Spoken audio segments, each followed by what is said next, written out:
ગુજરાતની કરતા હોઈએ છીએ, પણ હવે આજે ફિકર કરીશું ગુજરાતી ભાષાની। 21 ફેબ્રુઆરીને વિશ્વ માતૃભાષા દિવસ તરીકે ઉજવવામાં આવે છે।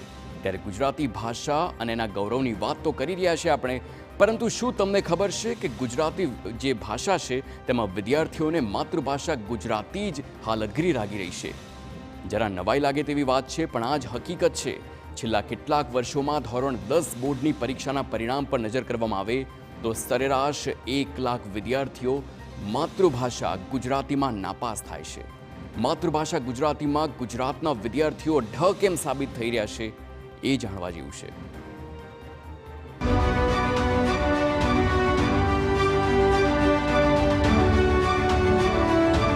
એ વિચારીને ફૂલે ગજ ગજ મારી છાતી, હું ને મારી ભાષા બંને છે ગુજરાતી। આવી બધી પોસ્ટ તમે શુક્રવારે વાંચી હશે, કેમ કે 21 ફેબ્રુઆરીએ માતૃભાષા દિવસ હોય છે અને આજે આપણે ભાષાનું ગૌરવગાન ગાઈને ખુશ થઈએ છીએ।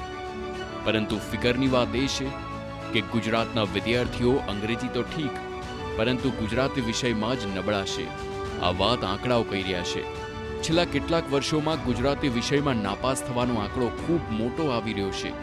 ધોરણ 10 બોર્ડ પરીક્ષાના છેલ્લા 10 વર્ષના ગુજરાતી વિષયના આંકડાઓ પર નજર કરવામાં આવે તો 2014માં ગુજરાતી વિષયમાં 1,61,888 વિદ્યાર્થીઓ નાપાસ થયા।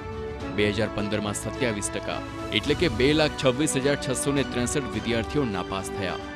2016માં 2,29,000 વિદ્યાર્થીઓ ગુજરાતીમાં નાપાસ થયા। 2017માં 1,03,000 વિદ્યાર્થીઓ નાપાસ થયા। 2018માં 1,06,000 વિદ્યાર્થીઓ નાપાસ થયા છે। 2019માં 91,000થી વધુ વિદ્યાર્થીઓએ ધોળકું ધોળ્યું। 2020માં 1,03,48 વિદ્યાર્થીઓ ગુજરાતીમાં નાપાસ થયા, જ્યારે 21માં કોરોનાના કારણે માસ પ્રમોશન અપાયું હતું।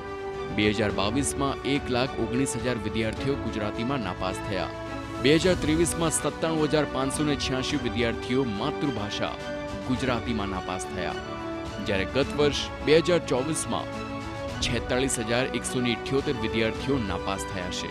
આમ આટલા વર્ષોમાં ફક્ત ગયા વર્ષે પરિણામમાં થોડો સુધારો જોવા મળ્યો હતો, પરંતુ આ ખૂબ મોટો છે। એટલા માટે કેમ કે વિદ્યાર્થીઓના 15%થી લઈ 26% સુધીનો આંકડો માતૃભાષામાં નાપાસ થનાર વિદ્યાર્થીઓનો છે। આ અંગે કોંગ્રેસ પ્રવક્તા અને શિક્ષણવિદ મનીષ દોશી કહે છે કે બાળકોને સજ્જ કરવા માટે માતૃભાષા સૌથી પહેલા જરૂરી છે, પરંતુ રાજ્ય શૈક્ષણિક વ્યવસ્થામાં ચોક્કસ નીતિના અભાવે ગુજરાતીમાં નિરસતા જોવા મળે છે। તો એનો પાયો મજબૂત થાય તો એની સફળતાનું માપદંડ વધી જાય છે। એટલે બાળકને માતૃભાષાના શિક્ષણથી તો બાળકનો સર્વાંગી વિકાસ થાય છે, પણ આપણે મોટાભાગે એવું માનીએ છીએ દેખાદેખીની અંદર પદ્ધતિઓ જે રીતની આવી એ બધાની સામે આપણી સામે મોટો પડકાર છે। હું આજે માતૃભાષા દિવસ છે ત્યારે હું TV9ના માધ્યમથી બધા ગુજરાતીઓને ખાસ વિનંતી કરું છું કે, અને ખાસ કરીને અધ્યાપકગણને અને શિક્ષકોને, કે આપણે રસ અને રુચિ વધારીએ। સરકાર પોતાના પ્રયત્નો સરકારી શાળાઓ અને ગ્રાન્ટેડ શાળાઓને સારી રીતે ચાલે, એના વર્ગોની અંદર વર્ગખંડની અંદર શિક્ષકોએ આપણે જે વાંચન સાહિત્ય છે એ પણ આપણે ગુજરાતી ભાષાનું રસ રુચિ વધે તે પ્રકારનું કરીએ તો મને એમ લાગે છે કે બધી બાજુના પ્રયત્ન કરશું તો આપણે આગામી દિવસોની અંદર માતૃભાષાનું ભવિષ્ય પણ ઉજ્જવળ છે। ગુજરાતી માતૃભાષા હોવાના કારણે વાલીઓ તેમજ વિદ્યાર્થીઓમાં એવી માન્યતા પ્રવર્તી હોય છે કે આપણે માતૃભાષા શીખવાની ક્યાં જરૂર છે, એ તો આવડે જ છે ને। અને એના જ કારણે મોટાભાગના વિદ્યાર્થીઓ જોડણી અને વ્યાકરણની ભૂલો કરે છે, બાદમાં ઓછા માર્ક્સ આવે છે અને નાપાસ થવાનો વારો આવે છે।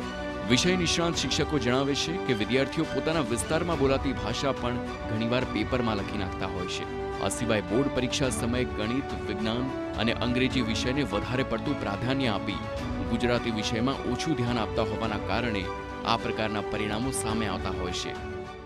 ગુજરાતીમાં નપાસ થવાનું એક કારણ છે કે એમને એવું લાગે છે કે ગુજરાતી આપણી માતૃભાષા છે, આપણે જેમાં બોલીએ છીએ એમાં જ લખવાનું છે।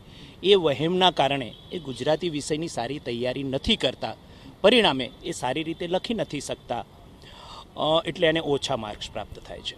બીજું કે એ ભાષા શુદ્ધિ નથી જાણતા, ક્યાંક વાક્ય રચનામાં, જોડણીમાં બહુ મોટી ભૂલો કરે છે, અને ભાષાની અંદર આ ત્રણેય વસ્તુઓનું ખૂબ મહત્ત્વ છે। ગુજરાતી કરતાં અંગ્રેજી મીડિયમમાં બાળકોને ભણાવવાનો ક્રેઝ પણ એટલો જ જવાબદાર ગણી શકાય। આ સિવાય ગુજરાતી ભાષામાં અન્ય શબ્દોના આડેધડ ઉપયોગના કારણે વિદ્યાર્થીઓ સ્પષ્ટ ગુજરાતી જાણતા નથી હોતા. પરિણામે રાજ્યની માતૃભાષામાં જ નાપાસ થનાર વિદ્યાર્થીઓનો ચોંકાવનારો આંકડો આપણી સામે આવે છે. નરેન્દ્ર રાઠોડ, TV9, અમદાવાદ.